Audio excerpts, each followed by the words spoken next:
नेक इधर गिरेगी, बच्चे को आप उठाएंगे बैठाएंगे, वो नेक इधर ही गिरी रहेगी, इस साइड पे गिरेगी। अगर वो पीछे जाएगा और यहाँ के मसल्स के अंदर टोन नहीं है तो नेक पीछे गिरेगी। तो बच्चे की नेक जो है वो ऐसे ही घूमती रहेगी, उसके अंदर होल्डिंग नहीं है। अब वो 5 महीने का 6 महीने का हो गया लेकिन नेक उसकी स्टेबलाइज नहीं हो रही है, तो इसका मतलब है कि उसकी टोन में फ़र्क है। तो हम टोन को क्या करेंगे, इंक्रीज करेंगे। ठीक है, अगर आप बच्चे को देख रहे हो कि उसकी सिटिंग इसलिए अचीव नहीं हो पा रही कि उसकी नेक यहाँ पे स्पास्टिक हुई है, टॉर्टिकोलिस का पेशेंट है, तो अब जब तक ये मिड लाइन सिमेट्री अचीव नहीं करेगी तो सेटिंग नहीं आएगी। तो अब यहाँ पे टोन को जब तक कम नहीं करेंगे तब तक अगले माइलस्टोन्स नहीं आएंगे उसके। तो हमने फिर टोन को क्या करना है, कम करना है। तो जो पहला माइलस्टोन अचीव करना होता है बच्चे ने 3 मंथ्स के अंदर अंदर, वो क्या है, हेड कंट्रोल आना चाहिए। आज हम वो एक्सरसाइजेस देखेंगे जो हेड कंट्रोल के लिए जरूरी हैं। ठीक है, और इसको आपने इसी तरह सीक्वेंस में याद रखना है जैसे मैं आपको बता रहा हूँ। स्टार्ट कहाँ से करेंगे, इसको प्रोग्रेस कैसे करेंगे, ये सारी चीजें आपने नोट करते हैं। हमारे पास वो है रोलर्स और वो वेजेस कहाँ है, उसका ले आए जरा, एक वेज लें एक रोलर लें।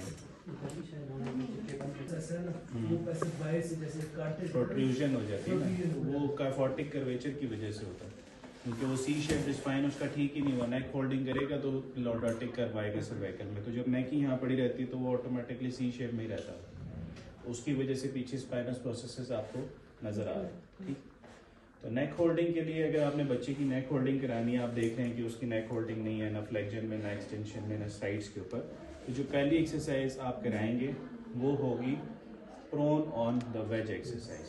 ठीक है, आ जाओ। ये हमारे पास एक बच्चा है, इसकी उम्र हो गई है तकरीबन 8 महीने की। ठीक है, हाँ साल का करना है, साल ये अब 1 साल का हो गया। इसका केक जो है वो आसिम हमें नेक्स्ट वीक में खिलाएंगे, हम इसकी बर्थडे सेलिब्रेट करेंगे। तो हमने क्या करना है, इस बच्चे को उठाना है, उठा के इसके ऊपर उल्टा लटा देना है। ठीक है, उल्टा लेट जाए, बच्चा थोड़ा भारी है, हम बच्चे से रिक्वेस्ट करेंगे कि वो उल्टा लेट जाए। इसको अगर जैकेट को उतार दो तो आसानी हो, हमें आसानी अच्छा ऐसे ही रखना है। अब क्या होगा कि जब आप एक बच्चे को जिसकी नेक होल्डिंग नहीं है उसको आप उल्टा लेटाएंगे तो वैसे ही अपनी नेक को नीचे ले जाएगा जैसे इसने लेके, क्योंकि हेड का साइज बड़ा होता है बच्चों के अंदर, उसकी प्रोपोर्शन ज़्यादा है, तो उसका हेड की ग्रेविटी की वजह से हेड क्या होगा, नीचे चला जाएगा। ठीक है, अभी इसके हाथ जो है वो हमने ऐसी पोजीशन पे रखे हुए हैं जहाँ पे इसको आसानी है। जो फर्स्ट स्टेप होगा वो आपने ये करना है कि इस पोजीशन को मेंटेन करना है। ठीक है, मेंटेन करने के बाद आपने इसके ब्रेन को थोड़ी सी प्रोप्रियोसेप्टिव इंफॉर्मेशन देनी है। तो आप क्या करेंगे, इसके नेक को यहाँ से होल्ड करेंगे हेड को, और इसको आपने पैसिवली मूव करना है। ठीक है, और इसको कहना है बेटा इधर होल्ड करो इसको, शाबाश, रोको रोको रोको। अब अगर वो आपकी बात समझ रहा नहीं भी समझ रहा तो आप उसके साथ कम्युनिकेशन जारी रखें। ठीक है, चलो जी, वेरी गुड, शाबाश बेटा, उठाओ इसको ऊपर, रोको रोको रोको। उसको पता चलेगा उसको करवाना क्या चाह रहे हैं, हम उससे चाह क्या रहे हैं। ठीक है, बच्चा नीचे देखे जा रहा है और आप इसको ऐसे लगे हुए मदर से उसकी बात करें और सुनाए क्या हाल चाल है आपका, तो उसका कोई फर्क नहीं पड़ेगा। आपका टारगेट जो है वो इधर होना चाहिए। ठीक है, तो बच्चे के साथ इंटरेक्ट करना है आपने।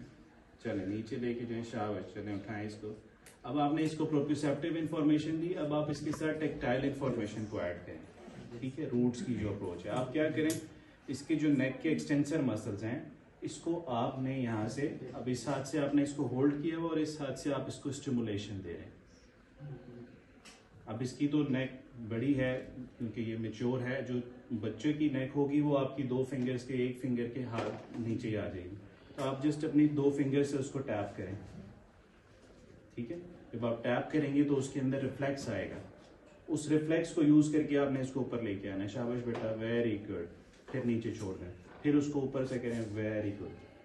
तो आप क्या कर रहे हैं, टेक्टाइल स्टिमुलेशन दे रहे हैं, अप्रिसिएशन दे रहे हैं और साथ बता रहे हैं उसको कि हम उससे करवाना क्या चाह रहे हैं। ठीक है, तो ये आपने स्टार्ट करना है ऑन द वेज। जब ये चीज आप करवा लेंगे तो उसके बाद आपने इस वेज को निकाल देना है नीचे से। जितनी आप करवा सकें। जब आपको लगे कि बच्चा खुद से एक्टिवली करना शुरू हो गया फिर छोड़ दें, फिर आप उसको इस तरह लिटा दें नीचे, और उसके जो नीचे ब्लैंकेट वगैरह होता है या कोई टॉवल वगैरह रोल करके उसकी चेस्ट के नीचे दे दें ताकि वो यहाँ तक आ जाए, इसकी चेस्ट इतनी उठी हुई हो, ठीक है। और यहाँ से अब आपने इसको होल्ड करना है और इसकी नेक को आपने छोड़ देना है। अब ये क्या करेगा कि जब इसका बार बार फेस नीचे लगेगा तो उस इरिटेशन की वजह से उसको उठा के कभी इधर गर्दन मोड़ेगा, कभी उधर गर्दन मोड़ेगा। तो इससे क्या होगा, एक्सटेंशन मसल्स जो है वो एक्टिवेट होंगे, क्योंकि जब इसका फेस नीचे होगा, बेड के साथ टच कर रहा है या नीचे मैट है उसके साथ टच कर रहा है, तो इसने एयरवेव को क्लियर करना है, ठीक है। तो आप इसको नोट करें कि ये जैसे एक्टिविटी कर रहा है कि नहीं, और साथ आपने वो बात के कंसेप्ट के अकॉर्डिंगली शोल्डर्स को यूज करके इस पे एक्सटेंशन करानी है इसकी। यहाँ से आप इसको एक्सटेंशन कराएं तो एक्सटेंशन से क्या होगा, इसकी जो पैरास्पाइनल मसल्स है, एक्सटेंसर मसल्स हैं, उनके अंदर एक्टिवेशन, को एक्टिवेशन आएगी। इस को एक्टिवेशन को यूज करके ये अपनी गर्दन को उठाएगा। अब वो उठाएगा कैसे, ये गर्दन इसने रखी हुई है यहाँ पे अब आप इसको यहाँ से एक्सटेंड कर रहे हैं। अगर उसने एयर वेव क्लियर की हुई है तो फिर दोबारा इधर मूव नहीं करेगा। तो आप क्या करें, इसके हेड को यहाँ से उठाएं, इस साइड पे लेकर आए, ठीक है। अब फिर क्या करें, यहाँ से इसको एक्सटेंड करें शोल्डर्स को। तो ये क्या करेगा, को एक्टिवेशन की वजह से फिर गर्दन उठाएगा। गर्दन उठा के नीचे रखेगा तो नीचे जो है वो मैट है, तो उसको क्लियर करने के लिए फिर दोबारा उठाएगा। ये सारी रिफ्लेक्स एक्शंस होंगे। वो क्या क्या करेगा, वैसे लेटा हुआ वो इधर से उठाएगा, उठाने की कोशिश करेगा, फिर रोएगा, फिर कभी इधर देखेगा, फिर इधर उठाएगा, फिर रोएगा, कभी इधर देखेगा। तो आपने उससे ये एक्टिविटी करानी है। बहुत स्मॉल एम्पलीट्यूड की एक्टिविटीज होंगी, बट हमें वो कॉन्ट्रैक्शन चाहिए जो बच्चा एक्टिवली दे रहा है अपने मसल्स को। जितनी दफा वो नेक को एक्टिवली एक्सटेंड करेगा उतने सिनेप्सिस ब्रेन में बनेंगे, उतनी मसल की स्ट्रेंथनिंग होगी, ठीक है। अगर वो ऐसे ही लेटा हुआ है, उल्टा लेटा दिया आपने, तो इससे भी क्या करेगा, जब थक जाएगा तो यहाँ से वो उठाने की कोशिश करेगा। तो ये पोजीशन ही बहुत अच्छी है नेक एक्सटेंसर कंट्रोल के लिए। समझ आ गई? अब जब आपको लगे कि वो इसके अंदर अच्छा काम कर रहा है, ये चीजें उसकी एक्टिवेट हो गई, अब हम इसको प्रोग्रेस करेंगे। प्रोग्रेस के लिए हम क्या करेंगे, दोबारा से इसको वेज को लेके आएंगे,